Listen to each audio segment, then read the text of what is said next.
is teenagers, because you were one. And I know we're continuing our focus with Triple P with Trisha from Triple P Parenting on helping teenagers with their emotions. Yes, because I can't speak for everybody, but as a teenager, I was very emotional.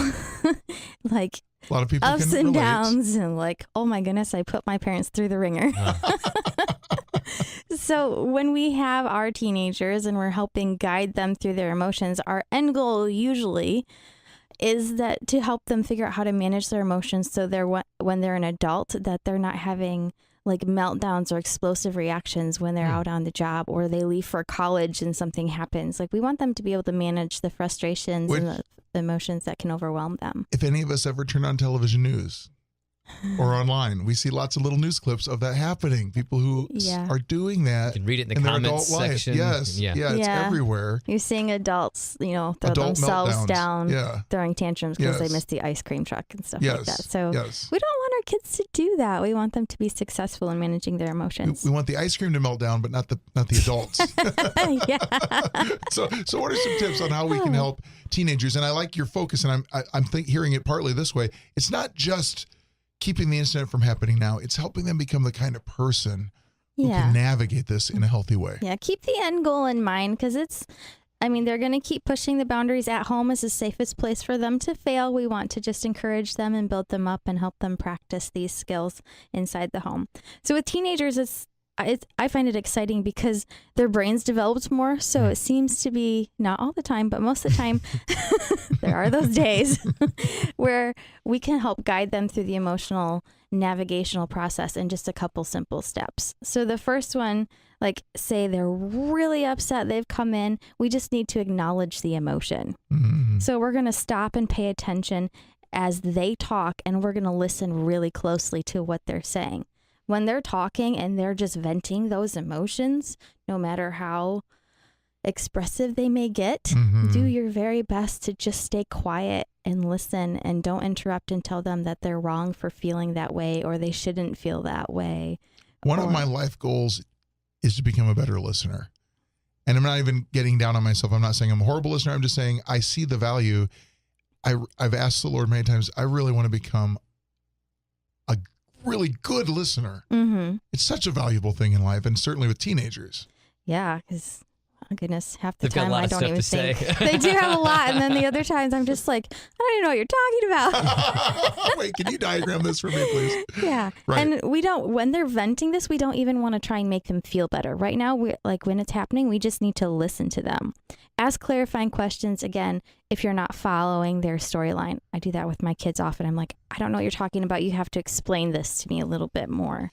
They need to feel deeply heard. Yeah. And that you get it. Yes. We don't have to go out. I know, of course, you're not saying this, but I'm just thinking to myself, we don't have to go out and act like you're completely right and I completely agree with you. But they just need to feel like they're heard and we get it. Yeah. So once you're done listening. We're not batting down what they're saying. Yeah.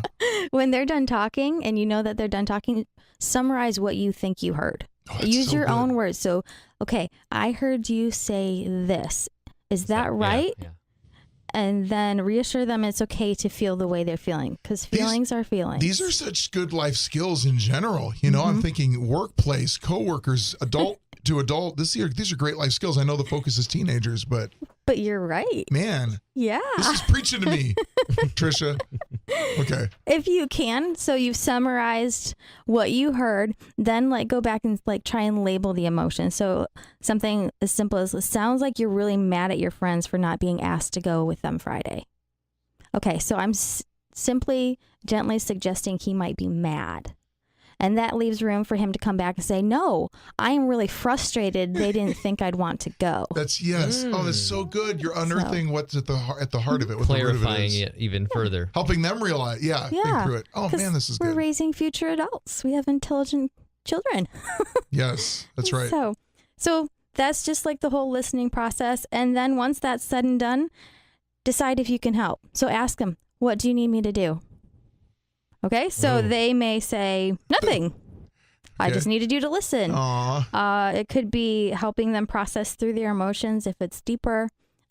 as a lady, I can say girls' emotions can be deeper at times, so it might take a little bit more with some girls. We'll let you speak for the ladies. But, I have sons at the same time, and I've had to help them through emotionals. You have 2 young teenage boys, Yeah. So maybe they have goals for change. Maybe they need to problem solve.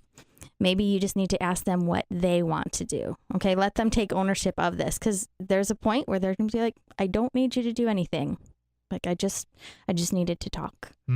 So, and then just make yourself available to help them through that. I think that'd be the hardest part for me, because I am always the guy who thinks he has the answer. Yes. And I know how to fix it. And it's hard to walk away. Yeah. Sometimes. It's hard to let them just handle it. Honestly, I was filtering out thoughts a minute ago when you were talking about you just listen and ask what you can do. And I was imagining myself as a dad saying something like, "Oh, sweetheart, very few people stay in touch with their middle school friends or their high school friends. You're gonna have that's you're not gonna very find the encouraging. best friends of your life. You're gonna be laughing future. about this. Don't in 10 worry years. about it. You're not." And then I'm like, "Wait, no, don't say that. What are you doing?" Yeah, because high school, middle school, elementary school right now for them, that is their entire world. Right. They don't have perspective. And maybe they will hopefully we'll stay in touch with a truly great friend, but they just don't have the perspective. Yeah. Yeah. And that's very normal. So we just have to constantly remind ourselves, like, you just did that. That's their world, and I just need to let it go.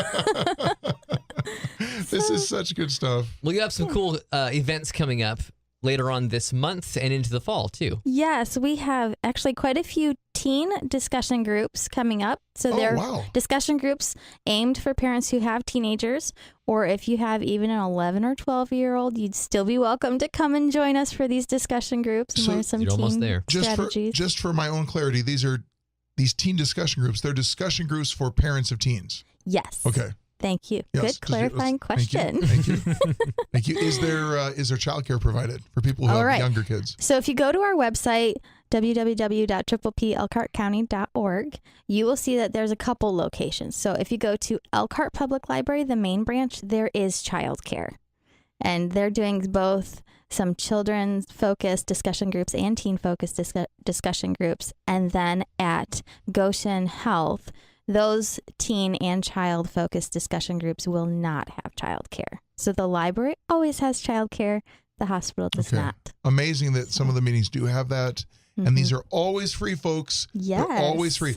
Remind me, do people need to pre-register? Is it required or is it helpful? It is not required. It is helpful for me or the other providers, because then we can kind of have a head count. Right. But yeah. And then you know how many cars to give away to the studio audience. Oh, wait, let's go for one free show. I'm sorry. I got confused. Type in some questions if you'd like to win a Perkins gift card. You can win a $50 Perkins gift certificate. In all sincerity, what you're doing is so much better than a free car, a surprise car. You guys are helping families and parents and children and lifelong relationships. This is generational stuff. What you and Emily and the whole crew do at Triple P Parenting, thank you for what you do. And I know the epicenter of your activities is Elkhart County and the live events, but these online resources that we keep mentioning every week, folks, and that Trisha keeps mentioning every week, we know there's people in the 30 counties of the WFRN listening region who are being blessed by these as well. So thank you so much for what you do, Trisha. Thanks, Trisha. Bye.